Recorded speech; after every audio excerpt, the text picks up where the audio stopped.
Simon. And now, last but not least, Mr. Jesse Norman. Jesse. Thank you very much indeed, Mr. Davis, and what a delight it is to see you in the chair, and I congratulate my honourable friend, the member for North Devon, in calling this debate on decarbonising rural transport. Of course, it's an issue I'm very aware of as a constituency MP in Hereford and South Herefordshire. We have many of the issues that have been described in this chamber today, and I don't mean to disappoint at the very outset my dear friend, my colleague for North Devon, but I am not going to make Treasury policy in this chamber, least of all as a former Financial Secretary of the Treasury in a few weeks before a budget. But nevertheless, there has been a very wide range of issues raised, and it's important to engage with them all. It's been, and she noted rightly, that buses are at the centre of the public transport network. That's even more in rural areas than in many urban areas. And of course, I and colleagues recognise the important role that they play in providing sustainable transport options and independence to people who do live in the countryside. And they also have an essential role to play in achieving net zero by 2050 and in creating the cleaner and healthier places to live that we all aspire to.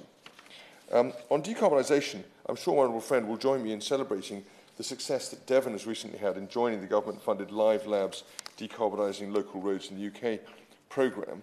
And I'm delighted that Devon will be carrying out a carbon-negative project on the A382, including the Jetty Marsh Link Road. That itself is part of a suite of corridor and place-based interventions, trialling, testing and showcasing applications in connection with the Wessex Partnership, an exciting project which will be provided with over £12 million for the 3-year programme. As colleagues will know, the National Bus Strategy was published in March 2021. The long-term aim there is to make buses more frequent, more reliable, easier to understand and use, better coordinated and cheaper. The strategy asked all local transport authorities to develop a bus service improvement plan, or BSIP, setting out how they would improve services. It also states that local transport plans must be clear on how interventions across the different modes will drive decarbonisation in their area. And I'm delighted that Devon received £14.1 million in BSIP funding, 1.87 million of which is being targeted at bus priority measures that will benefit routes into Barnstaple and to North Devon District Hospital. We're also delighted to hear of GWR's work in my honourable friend's constituency, where they've introduced a bus branch line between Barnstaple and Linton and Lynmouth, coordinating bus and rail timetables in order to offer a more integrated travel experience for passengers. And I hope there'll be more to come in the following year. The bus strategy makes clear that the needs of rural transport users should be given equal consideration to those in urban areas. But of course, I recognise that it can be challenging to provide conventional bus services for rural areas which have widely dispersed populations and consequent travel patterns that are hard to cover effectively. And that's why, and it's been discussed in this chamber today, demand-responsive services can be used to meet in places their needs and to assess whether, and work is underway to assess whether that can be more effective than traditional public transport solutions. Colleagues will be aware of the £20 million Rural Mobility Fund, which supports 17 innovative demand-led minibus trials in rural areas. These use app-based technologies so that passengers can book a journey through their smartphone, and intelligent software then works out the right route to pick them up and drop off passengers given the demand. The department's made sure that these services use accessible minibuses and can still be booked through a website or with a phone call so that no one is excluded from using them.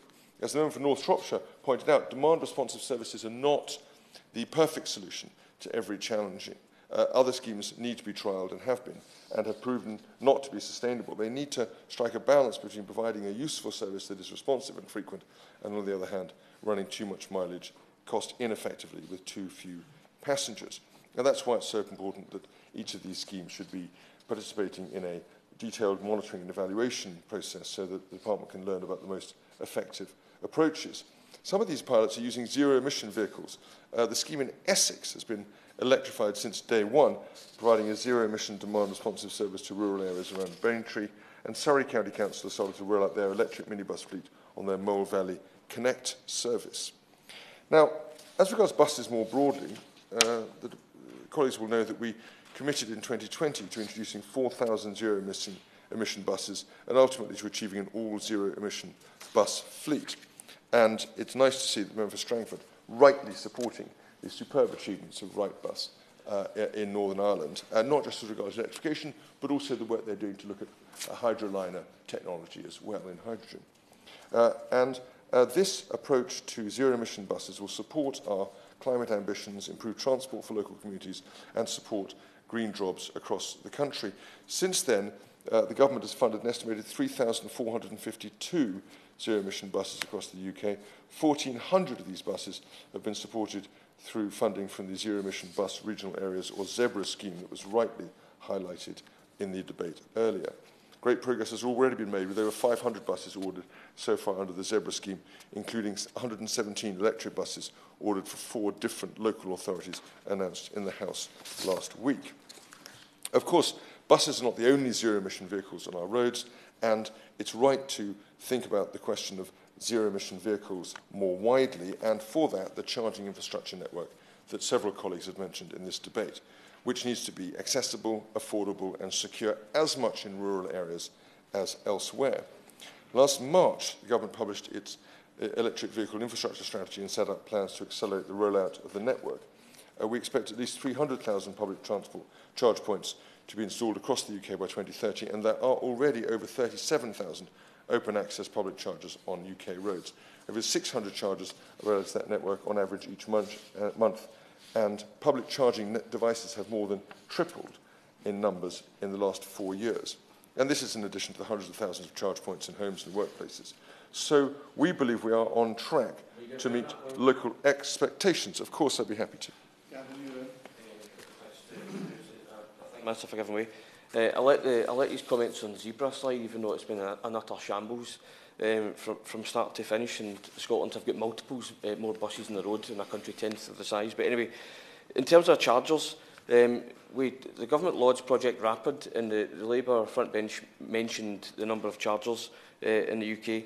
In the last quarter of last year, Scotland's already got 73% more rapid chargers per head than the rest of the UK does. In the last quarter of last year, that number increased by nearly 15%, which was more than double the rate that England increased its rapid chargers. The East and West Midlands 4.3%, Yorkshire 5%, South East 3.3%. Project Rapid needs to change its name, doesn't it?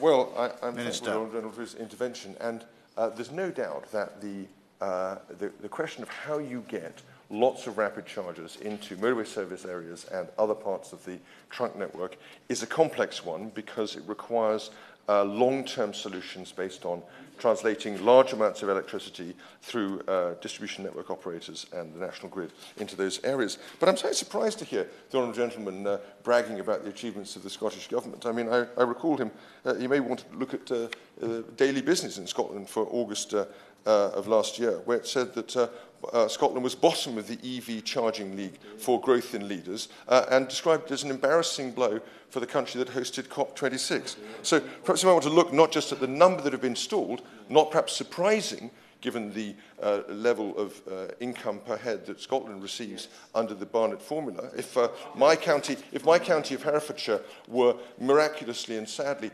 disentangled from its place where now and floated north to abut onto Scotland, the rate of funding per head would go up by over £2,000 per head. So perhaps it's not so surprising that the funding settlement is different and that has different effects. But of course, the Scottish record is not one to be proud of as regards to the growth of charge points, and you might want to look again at the numbers that he's described. If I may proceed, Mr. Davis, we have also been looking at public and industry funding to support local authorities with the rollout of charge points. Just last month, we announced a further £56 million of public and industry funding, and in Devon there are currently 442 public charge points, of which over 100 are rapid over and above. It's pretty much in line with the UK average per person, and possibly even slightly higher in relation to rapid charging. A good start, but plenty still to do. Yes, of course. Thank you. I'm very grateful to him for giving way. I just wanted to reiterate the point made by the honourable gentleman over here about grid capacity. Rural areas are being asked to look at replacing a lot of oil-fired boilers with electric alternatives, and obviously we need to address electric charging points. Grid capacity is a fundamental restraining problem in rural areas, and I wonder what the Minister's thoughts are on how that can be, the improvements to that infrastructure can be speeded up. Minister. Well, I think it's important to put this in perspective.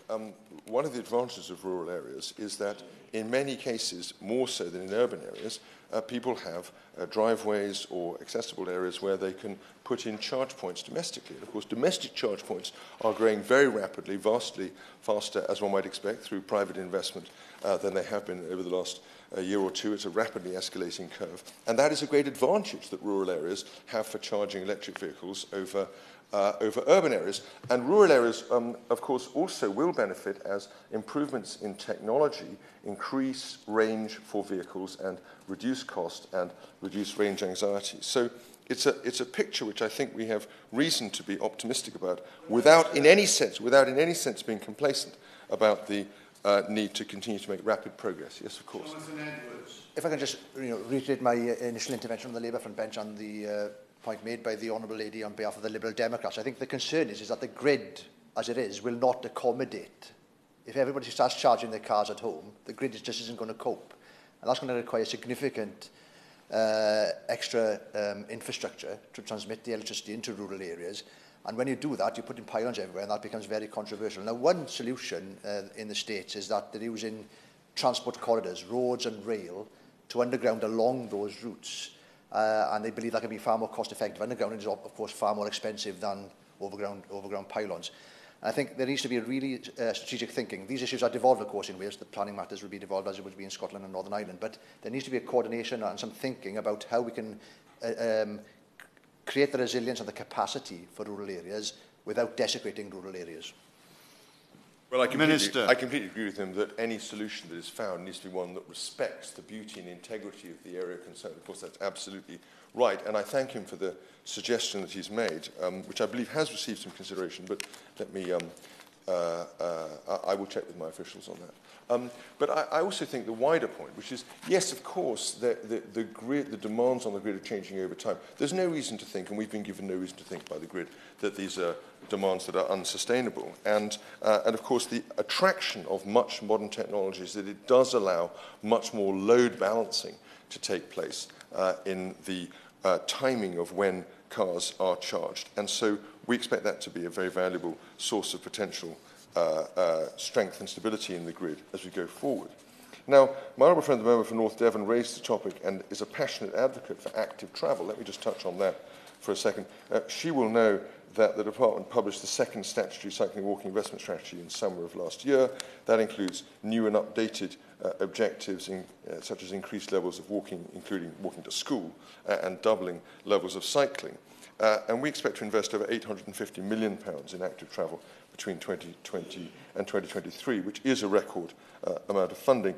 As she will know, we recently, last month, announced Active Travel Fund 4, £200 million pot to improve walking, wheeling and cycling routes and to boost local usage and economic development. And of course, the benefits aren't just economic, as has been rightly highlighted. There are also benefits of air quality, and they play a vital potential role in decarbonising and, of course, in improving health. Now, funding is, of course, important, and we've talked about it, but it's only one part of the solution in rural areas. We also need to support increased capability in delivery, and that's why the government's been providing Devon County Council with capability funding to support development of its county-wide rural trail, local cycling and walking infrastructure plan.